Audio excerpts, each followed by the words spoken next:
ناقص بھی بولتے ہیں. یہ جملے کا جز ہوتا ہے. اس کی تعریف کیا ہے کہ جس کے کرنے والے کو کوئی یعنی سننے والے کو کوئی خبر پتہ نہ چلے, کسی کوئی حکم سمجھ میں نہیں آئے, کوئی دعا یا خواہش سمجھ میں نہیں آئے, جملہ پورا نہ ہو.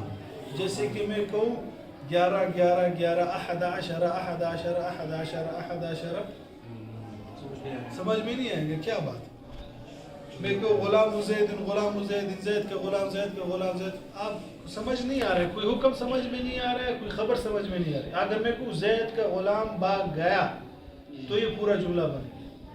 تو مرکب مفید پورا جملہ ہوتا ہے, مرکب ناقص مرکب غیر مفید جملے کا جز ہوتا ہے, جملے کا ایک جز ہوتا ہے حصہ. یعنی غلام زید ذہبا, اگر ہم اس کے ساتھ ذہبا لگائیں گے پھر یہ پورا جملہ بن گیا. اگر صرف غلام زید بولیں گے تو یہ پورا جملہ نہیں ہوگا. ٹھیک ہے, مثلا میں کہوں, ابھی پھر سمجھاتا ہوں, کتاب زید, زید کی کتاب. اب یہ جملے کا جز ہے, ایک حصہ ہے, پورا جملہ نہیں ہے. میں کہوں زید کی کتاب, زید کی کتاب, زید کی کتاب, کچھ سمجھ آ رہا ہے, کوئی حکم سمجھ میں آ رہا ہے, کوئی خبر پتہ چل رہی ہے. اگر میں کہوں کتاب زید ھذا, ٹھیک ہے, یا ھذا کتاب زید, تو یہ کیا ہو گیا, یہ زید کی کتاب ہے, یہ جملہ خبریہ بن گیا, پورا جملہ بن گیا. جملہ اسمیہ خبریہ, مبتدا خبر, یہ جملے کا جز ہے, پورا جملہ نہیں ہے. جب تک اس کے ساتھ کوئی اور چیز نہیں ملاؤ گے یہ جملہ نہیں بنے گا. یہی فرق ہے مفید میں اور غیر مفید میں. مفید میں پورا جملہ ہوتا ہے, پوری بات سمجھ میں آتی ہے, اس میں خبر یا حکم ہوتا ہے. اور جو مرکب غیر مفید میں پوری بات نہیں ہوتی بلکہ آدھی بات ہوتی ہے, وہ جملے کا جز ہوتا ہے. ٹھیک. اب مرکب غیر مفید کی قسمیں ہیں, اضافی, توصیفی, بنائی, عددی. ایک نام ہے مناسب. ٹھیک. مرکب غیر مفید کو کی پہلے قسم ہے اضافی. اضافی جس میں ایک مضاف ہوتا ہے, دوسرا کیا ہوتا ہے, مضاف الیہ. غلام زید, زید کا غلام, غلام مضاف ہے, زید کیا ہے, مضاف الیہ, جس میں ایک اسم کی اضافت دوسری کی طرف کی جائے. کتاب زیدن, کتاب مضاف, زید مضاف الیہ. مضاف الیہ ہمیشہ مجرور ہوتا ہے سوائے غیر منصرف کے, آگے ہم پڑھیں گے. ٹھیک ہے. تو یہ مضاف الیہ مل کر یہ جملے کا جز بنا رہے, پورا جملہ نہیں بنا رہے. اس کی پہچان یہ ہے کہ اس کے ترجمے میں اردو میں کا, کے, کی آتی.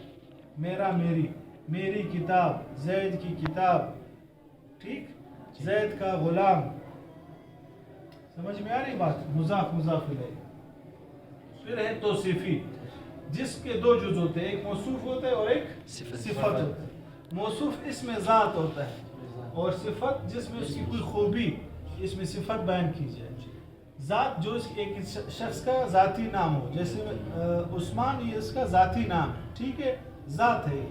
اب عثمان کے ساتھ میں کہوں حسن, پھر یہ اس کی کیا ہوگی, صفت ہوگی. ابیض, سفید ہے عثمان, یہ اس کی کیا ہے, صفت ہے. تو اس میں دو چیزیں ہوتی ہیں, موصوف, صفت. اس میں ذات, اس میں صفت. کتاب جید, اچھی کتاب. اب کتاب اس میں ذات ہے, جید اس کی صفت ہے, کوئی بھی صفت. تو یہ بھی مرکب غیر مفید ہے. اس سے بھی بات سمجھ میں نہیں آ رہی. میں کہوں اچھی کتاب, اچھی کتاب, اچھی کتاب, بات سمجھ میں نہیں آ رہی.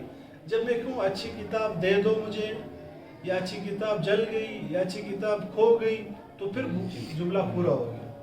سمجھ میں آ رہی بات. تیسری قسم ہے بنائی عددی. اب اس کو, یہ دونوں اتنے زیادہ یوز نہیں ہوتے, استعمال نہیں ہوتے. اگر یہ آپ کے سمجھ میں نہ بھی آئے, لیکن اس کو ذرا غور سے دیکھو تو سمجھ میں آ جائے گا. جس میں دو اسموں کو ایک کر لیا گیا, احد عشرہ, اور اس کے درمیان اصل میں واو ہے, واو موجود ہے لیکن وہ حذف کر دی ہے, حذف کی ہے. تو دو اسموں کو ایک کر لیا گیا ہو, اس میں کوئی اضافت والی وہ بھی نہ ہو کہ اضافت کی وجہ سے ایک کر لیا ہو, یا اسنادی یعنی ایک کو مسند و مسند الیہ اس طرح بھی نہ ہو, بس دو کو ایک کر لیا گیا اور اس کے درمیان کوئی نہ کوئی حرف ہو, تو اسے کیا کہتے ہیں, مرکب بنائی. جیسے احد عشرہ, اثنا عشرہ, تسعۃ عشرہ تک, یہ کیا ہے, بنائی ہے. اچھا, اس دونوں کے پر کیا آتے ہیں, ہمیشہ فتحہ آتے ہیں سوائے اثنا عشرہ. یہ اتنا زیادہ استعمال نہیں ہوتا ہے. اگر آپ کو یاد سمجھنا بھی آ جائے تو صرف نام یاد رکھنا ہے کہ مرکب مفید غیر مفید کے یہ بھی قسم ہے. ٹھیک. یہ عددی آپ کی کتاب میں نہیں ہے تو اس کو آپ پڑھاؤ گے اپنی پریشان نہ ہوگا. آپ کی کتاب میں اس کا نام نہیں ہے. صحیح. اور چوتھی قسم ہے مناسف. مناسف بھی اسی طرح دو اسموں کو ایک کر لیا گیا ہو. اب جیسے بال بکر یہ دونوں الگ الگ تھے, ان دونوں کو ایک کر کے بال بکر بنا دیا. صحیح. اور ان کے درمیان کوئی حرف بھی نہیں ہے, پوشیدہ نہیں. اس یہ فرق. ٹھیک. بال بکر یہ بھی بہت کم یوز ہوتا ہے, بہت کم استعمال ہوتا ہے. یہ دونوں یہ دو بہت زیادہ استعمال ہوتے ہیں قرآن میں, حدیث میں, ہر جگہ یہ ہے. ٹھیک. تو یہ کم از کم یہ یاد ہونا چاہیے کہ یہ کیا ہے, مرکب غیر مفید کے قسمیں ہیں. اور یہ دو اس کو سمجھنا بہت لازمی بھی ہے. اور یہ تو اضافت تو بہت ہر جگہ استعمال ہوتا ہے. ٹھیک. حال خوب شد. کوئی سوال سمجھ میں آ گیا؟